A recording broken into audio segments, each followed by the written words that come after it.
wabarakatuh. Saya Ferawati, mahasiswi Universitas Pamulang, Fakultas Ekonomi, Prodi S1 Akuntansi, dengan dosen pengampu Bapak Rahmatullah, yaitu dosen kami dari mata kuliah pengantar ekonomi syariah. Di sini saya ditemani dengan teman saya yang satunya lagi bernama Randy Mulyadinata. Untuk fakultas dan prodi kami sama, dosen pengampunya pun sama. Di sini kami akan menjelaskan mengenai materi ekonomi syariah. Kami akan membahas mengenai pertemuan ataupun materi pendapatan nasional dari sudut pandang syariah atau Islami ya.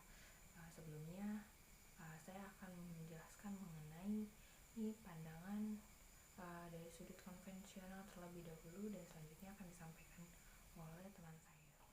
Kali ini saya akan menyampaikan materi mengenai pendapatan nasional menurut sudut pandang syariah.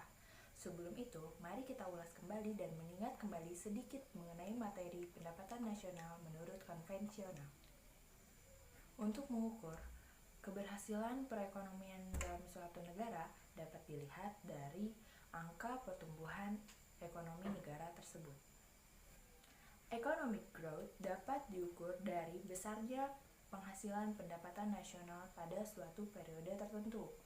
Oleh sebab itu, nilai dari pendapatan nasional atau national income merupakan suatu aktivitas ekonomi secara nasional pada suatu periode tertentu. Dari tingkat pendapatan nasional tersebut mencerminkan besarnya barang dan jasa yang dapat diproduksi oleh negara tersebut.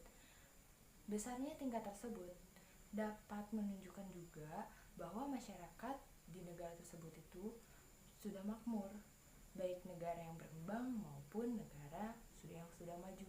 Tentunya semua negara menginginkan peningkatan ekonomi tersebut dong, termasuk Indonesia.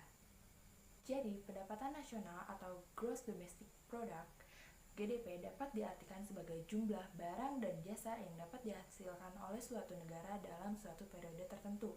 Biasanya periode tersebut yaitu dalam lingkup 1 tahun. Maka dari itu ada 3 pendekatan dalam mengukur besarnya GNP, Gross National Product. Yang pertama yaitu pengeluaran untuk membeli barang dan jasa. Yang kedua yaitu nilai barang dan jasa akhir. Dan yang terakhir, ketiga, dari pasar faktor produksi itu sendiri, yang menjumlahkan penerimaan yang diterima oleh pemilik dari faktor produksi, yang meliputi upah ditambah dengan bunga, ditambah dengan sewa, ditambah juga dengan keuntungan. Nah teman-teman, dari itu maka dapat disimpulkan bahwa pendapatan nasional mencerminkan besarnya jumlah barang dan jasa yang dapat diproduksi. Dari besarnya kapasitas tersebut menunjukkan pula kemakmuran masyarakatnya di negara tersebut, baik negara maju maupun negara berkembang, karena semuanya pasti menginginkan pertumbuhan ekonomi yang tinggi juga. Dari situ GNP ataupun Gross National Product dapat disimpulkan dengan jumlah barang ataupun jasa yang dihasilkan suatu negara dalam suatu periode tertentu. Biasanya dalam satu periodenya itu 1 tahun. 1 tahun lamanya.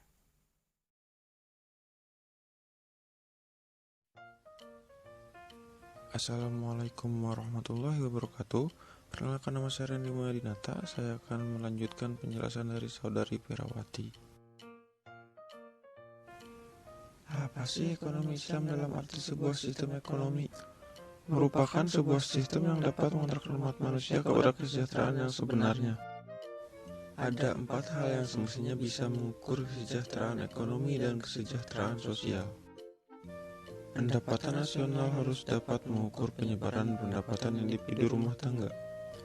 Kedua, pendapatan nasional harus dapat mengukur produksi di sekitar pedesaan. Ketiga, pendapatan nasional harus dapat mengukur kesejahteraan ekonomi yang islami. Yang keempat, perhitungan pendapatan nasional sebagai ukuran dari kesejahteraan sosial islami melalui pendugaan nilai santunan antar saudara dan sedekah. Untuk efisiensi administrasi negara akan dibagi dalam 2 kategori. Yang pertama adalah sumber penghasilan yang bersifat semi-state, sedekah dan pajak fil state, atau pajak.